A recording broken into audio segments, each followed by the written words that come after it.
Morning students, हम class 8 civics का chapter 4 पढ़ रहे हैं, अंडरस्टैंडिंग लॉज। और आगे इस चैप्टर में आज हम पढ़ेंगे how do new laws come about, कि जो नए कानून हैं वो कैसे बनते हैं। तो इसके लिए पार्लियामेंट जो है that is an important tool, उसका इम्पॉर्टेंट रोल रहता है लॉ बनाने में। तो there are many ways through which this take place and it is often different groups in society that raise the need for a particular law। तो parliament जो है हमारी संसद है जिसके 2 हाउसेस होते हैं, 1 is Lok Sabha and 1 is Rajya Sabha. तो वो कानून बनाने वाली संस्था है, सुप्रीम पावर है, सुप्रीम बॉडी है कानून बनाने के लिए हमारे कंट्री में। लेकिन इसमें लोगों का बहुत महत्वपूर्ण रोल रहता है, क्योंकि जिस तरह के मसले लोगों के द्वारा उठाए जाएंगे, उनकी प्रॉब्लम्स को रेज़ किया जाएगा, तो उसके हिसाब से फिर नए कानून जो हैं वो बनाए जाते हैं according to the needs of the people, according to the situations. तो an important role of parliament is to be sensitive to the problem faced by the people.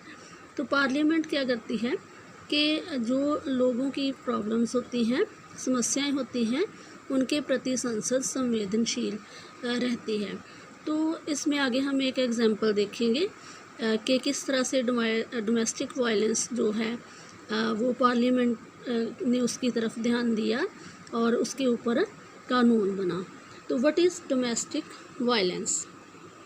Domestic violence refers to the injury और harm और threat of injury, जो किसी male member के द्वारा, घर में किसी मेल मेंबर के द्वारा किसी जो औरत मेंबर है उसके ऊपर किसी तरह का अत्याचार किया जाता है, चाहे उसको फिज़िकली हरास किया जाए, उसको मेंटली हरास किया जाए, उसको मतलब टॉर्चर किया जाए, तो that is called the domestic violence. मतलब डोमेस्टिक वायलेंस का अगर और अच्छे से मीनिंग जानना है तो इसका मतलब कि द वुमेन हु लिव और have live together in a share house hold with the male member, कि जिसके द्वारा उस मेल मेंबर के साथ वो औरत घर में रह रही है जिसके द्वारा उसके ऊपर अत्याचार किया जा रहा है। तो this is almost mainly by the husband. तो ज़्यादातर जो अत्याचार है वो हस्बैंड के द्वारा ही किया जाता है। और इस अत्याचार में, इस डोमेस्टिक वायलेंस में किसी तरह की अब्यूज़ हो सकती है, गाली गलौज करना, इकोनॉमिक अब्यूज़ हो सकता है, वर्बल हो सकता है इसमें कि गाल बात से, उसको बातों से किसी तरह से उसको ठेस पहुंचाना उसके मन को, और गाली गलौज करना, जहाँ उसके पेरेंट्स के बारे में गलत शब्द उसके सामने बोलने। तो ये सारी चीज़ें डोमेस्टिक वायलेंस में आ जाती हैं। तो मतलब घरेलू हिंसा जिसे हम कहते हैं, डोमेस्टिक वायलेंस, घरेलू हिंसा। तो इसमें जैसे हमने एग्जांपल देखा, तो इसमें सिटीजन्स का रोल बहुत रहता है। तो डिफरेंट कंसर्न्स रहते हैं लोगों के, तो उसको जो भी समस्याएं समाज में पैदा होती हैं टाइम टू टाइम, तो उसके लिए नए कानून जो है बनाने की ज़रूरत पड़ जाती है।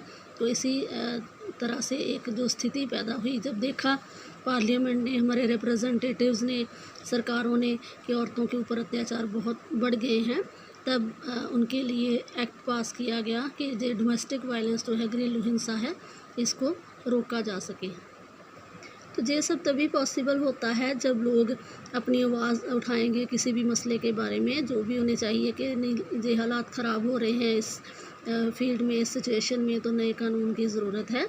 तो वो टीवी रिपोर्ट्स के थ्रू, न्यूज़पेपर में, एडिटोरियल्स में, रेडियो में, जो भी ब्रॉडकास्टिंग मीडियाज़ है, जहाँ लोकल मीटिंग्स करके, तो वो इस सब के बारे में गवर्नमेंट से डिमांड कर सकते हैं कि नया कानून जो है वो सामने लाया जाए।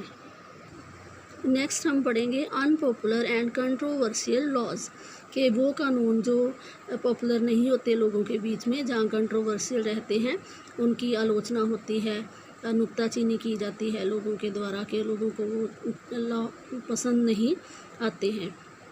तो बहुत बार ऐसा होता है कि कुछ कानून जो कि कॉन्स्टिट्यूशन के नॉर्म्स के अकॉर्डिंग जो है वो लीगल होता है, लेकिन फिर भी लोग उसको नहीं पसंद करते हैं, लोगों को लगता है कि वो उनके हितों के खिलाफ़ है। तो इस तरह के अगर उन्हें लगता है, कभी नौबत आती है कि इस तरह का कोई कानून पास किया जा रहा है जो लोगों की फेवर में नहीं है, तो लोग अपनी आवाज़ उठाते हैं, वो क्रिटिसाइज़ करते हैं उसको, न्यूज़पेपर में उसके बारे में लिखते हैं, टीवी चैनल्स को उसके बारे में बोलते हैं, इंटरव्यूज़ वगैरह में वो अपनी जो फीलिंग्स हैं उनको एक्सप्रेस करते हैं। तो जैसे हमारी डेमोक्रेसी है, तो इसमें लोगों को पूरा हक है कि वो जो अपनी अनविलिंगनेस है, तो वो जो उन लॉज़ को जो रिप्रेसिव होते हैं, दबाने वाले होते हैं, उनको एक्सेप्ट ना करें। उसके लिए अपनी अनविलिंगनेस जो है वो बता सके, कि अपनी ओपिनियन दे सकें कि वो इसके ख़िलाफ़ हैं। तो जब बहुत सारे लोग जो हैं फ़ील करते हैं कि कोई रॉन्ग लॉ जो है पास किया जा रहा है, तो उसके ख़िलाफ़ आवाज़ उठाई जाती है। जैसे नागरिकता कानून की आप एग्ज़ाम्पल ले सकते हो, तो इसके ख़िलाफ़ बहुत सारे लोगों ने बोला। तो इस तरह से लोग जब प्रेशराइज़ करेंगे गवर्नमेंट को, तो गवर्नमेंट को फिर वो लॉ जो है वो चेंज करना पड़ता है। इसी तरह से एक और एग्ज़ाम्पल हम देखते हैं कि बहुत सारी म्यूनसिपल लॉ बने होते हैं, कानून बने होते हैं। जैसे एक हॉकिंग के लिए, स्ट्रीट वेंडर्स के लिए, कि उनको इलीगल घोषित किया गया। तो ये क्यों किया गया कि जब स्ट्रीट वेंडर्स हैं जो गली में रेडी लगा के बैठते हैं, जहाँ हॉकर्स हैं हुक्का दे के चीज़ें बेचते हैं, तो वो गली में उन्होंने रखे होते हैं। छोटी गली है, मान लो तंग गली है, तो उसमें उन्होंने उसके आसपास अपनी रेडी वगैरह लगाई होती है, जहाँ सड़क के आसपास रेडी लगाई होती है, तो उससे भीड़ भाड़ बढ़ जाती है, उसमें आवाजाही में विघ्न पड़ता है। तो इसके लिए इस चीज़ को इलीगल घोषित कर दिया गया सरकार के द्वारा। तो दूसरी तरफ अगर हम देखें, तो ये लोग फिर कहाँ जाएं? ये भी सस्ते दामों पे लोगों को चीज़ें बेचते हैं, डोर टू डोर सप्लाई करते हैं कई बार, और वैसे भी रेडी वालों से सामान जो है वो सस्ता मिलता है। तो इस तरह से अगर उनको मना किया जाएगा वहाँ किसी स्पेसिफिक एरिया में बैठने से, तो उनको मुश्किल होगी। तो कई बार क्या होता है कि एक के फ़ायदे में, जो लोगों के हितों के लिए, कि लोगों को आने जाने में मुश्किल ना हो, तो उनको इलीगल घोषित कर दिया गया। लेकिन ये चीज़ एक के फ़ायदे में हो गई और उनके जे अगेंस्ट चली गई। तो इस ऐसे जो जब कानून पास होते हैं, तो इसमें भी कंट्रोवर्सी रहती है, इसमें आलोचना होती है, लोग इसको इजीली एक्सेप्ट नहीं करते हैं। तो जब किसी को लगता है कि कोई चीज़ उनके अगेंस्ट जा रही है, उनके हितों के ख़िलाफ़ जा रही है, तो ऐसे में लोग कोर्ट में जा सकते हैं।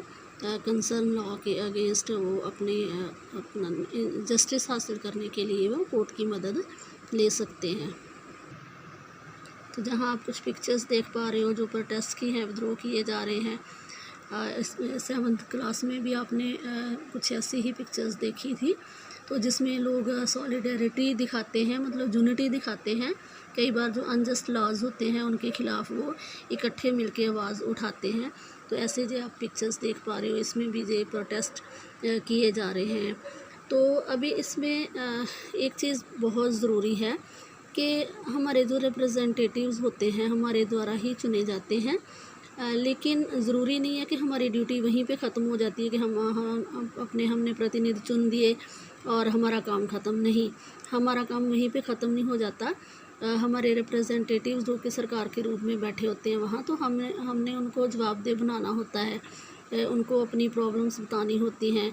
और अगर वो हमारे लिए पार्लियामेंट कानून बनाने जा रही है, तो वो हमारे हित के ख़िलाफ़ है, लोगों के लिए बनाया जा रहा है, लेकिन लोगों को ही वो पसंद नहीं है, जो लोगों के बिल्कुल ख़िलाफ़ जा रहा है। ज़रूरी नहीं है कि लोगों को हर चीज़ पसंद ही आए, लेकिन कई बार होता है कि बहुत सारे कानून होते हैं जो उनके फेवर में नहीं होते हैं, उनके अगेंस्ट होते हैं।